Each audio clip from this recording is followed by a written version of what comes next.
Welcome back to Market Headline. The Indonesian government continues to accelerate the development of the integrated industrial estate Batang in Central Java. The accelerations of development is called by the government as an effort to invite foreign investors to come to Indonesia. The Indonesian government continues to accelerate the development of the integrated industrial estate Batang in Central Java. Approximately 4,000 hectares of land were prepared by the government for the development of this industrial estate. In the first phase, 450 hectares of land was prepared to build 3 zones, namely manufacturing and logistics, innovation and creative economy, and also small and medium industries. Regarding to the development of Batang Integrated Industrial Estate, President Jokowi said that Indonesia must not be inferior to other countries, which are also busy tidying up to provide facilities and services for investment that enter their countries. Meanwhile, to accelerate the development of industrial estate, SOE Minister Erick Thohir said that the ministry would immediately integrate all relevant state-owned enterprises and cooperate with regional-owned enterprises and also the private sector. From all sources, IDS Channel.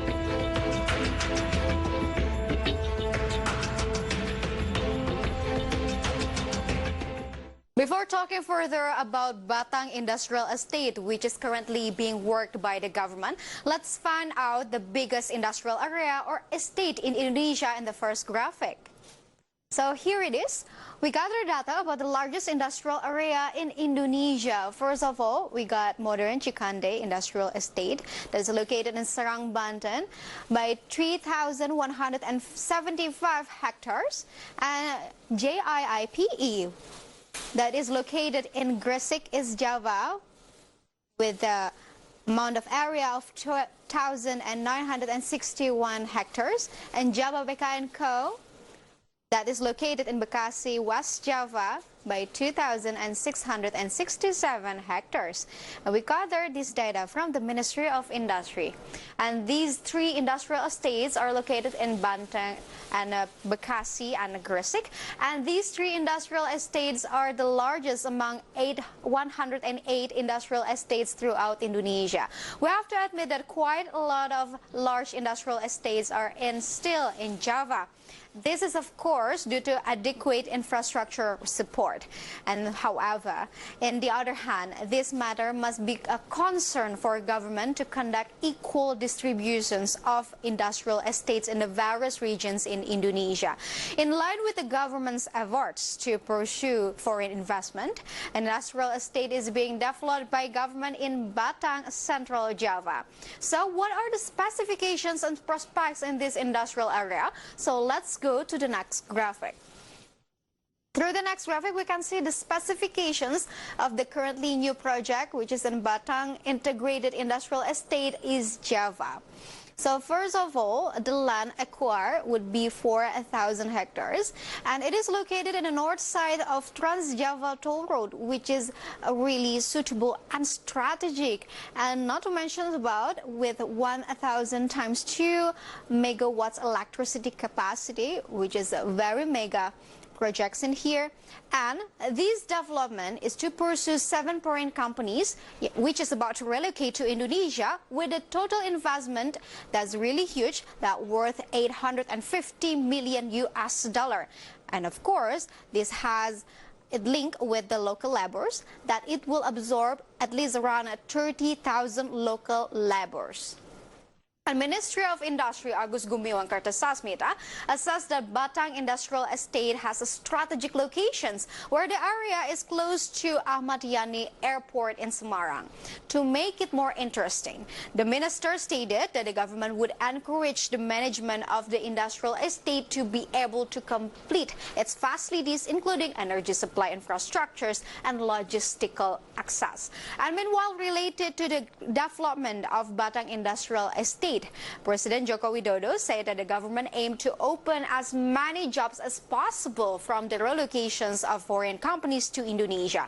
And therefore, the president asked Indonesia Investment Coordinating Board to provide the best services for investors so that all investors feel helped and facilitated. And regarding the relocations of foreign companies to Indonesia, what are the companies that have expressed its interest in factory relocations in Indonesia?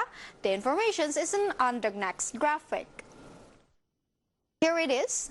We got several companies. First of all, it's Meilon Technology Indonesia, which is the previous locations is in China, with the value that worth 60 million US dollar. And the next one is Sagami Electronics Co. Ltd, which is the previous locations located in Shenzhen, China, with a value that worth 50 million US dollar. And not to mention about Alpan Lightning, which was the previous locations was in the Xiamen, China, with the value worth 14 million US dollars. And next we can see the other companies. There are any other companies rather than Meilon Technology, Sagami Electronics, Alpan Lightning, such as LG and stuffs. And the relocations of foreign companies such as Meilon, Sagami, and Alpan to Indonesia certainly has the potential to open new jobs. Based on data from the Presidential Secretariat, Meilon is even estimated to be the company with the largest employment absorptions compared to the 6 other foreign companies, where these Taiwan-based electronic speaker and audio video company has the potential to absorb 8,000 workers. Meanwhile, the government revealed that the Sagami Electronics has the potential to absorb 6,500 workers, while Alpan is expected to absorb 3,000 local workers. And not only these 3 companies, there are 4 other companies that have stated that they are ready to relocate their factories in Indonesia. Who are they? Let's check it out in the next graphic. Here it is.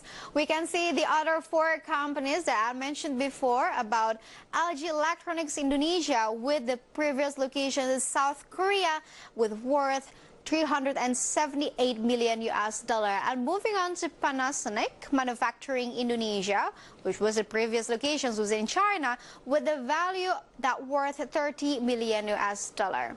And we got another Chinese productions, which is Kenda Rubber, which is the previous locations, of course, in Shenzhen, China, with the value that worth 150 million US dollar.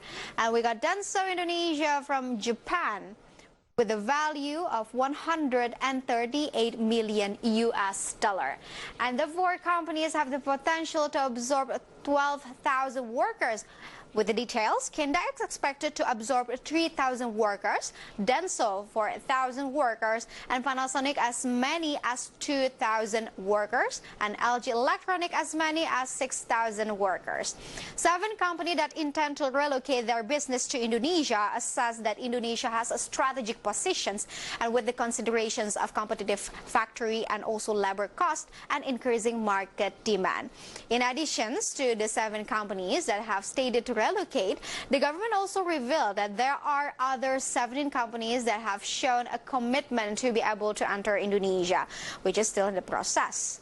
And so, as many foreign companies show interest in Indonesia, where exactly is Indonesia's position as ease of doing business? So let's move on to the next graphic to see the detail of the ease of doing business positions that belongs to Indonesia. So as we can see, the first indicator was in 2015. It was in the rank of 106. And moving on to 2016, the number got lower by 91 index. And then in 2017, the number went down to be 72. And then in 2018 and 2019, for the past 2 years, we got stagnations by in the rank of 73rd. While our target and government target is in around 40th.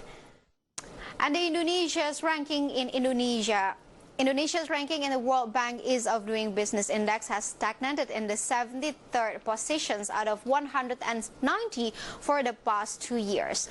And meantime, due to government's intentions to elevate Indonesia's ease of doing business, center for Indonesian's policy study researcher Andres Suryanta stated that regulatory reform is needed to ensure the sustainable foreign investment. He added that the government needs to simplify its regulations, including through the Omnibus Law, which intends to remove a number of regulations seen as hampering investment activities, while at the same time, American Chamber of Commerce Indonesia said that the structural reform is needed to boost foreign investment in Indonesia, including the negative investment list.